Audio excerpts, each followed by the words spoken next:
বিসমিল্লাহির রহমানির রহিম। সূরা বালাদ।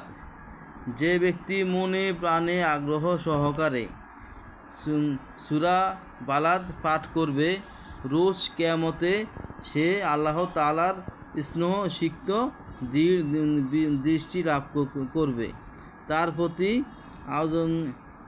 অজস্র ধারায় আল্লাহর করুণা বৃষ্টি বর্ষিত হতে থাকবে এবং প্রতিদিন এই সূরাটি 21 বার পাঠ করলে আল্লাহ তাকে রোজ কিয়ামতের যাবতীয় ক্লেশ হতে নিরাপদে রাখবে। সেদিন একবার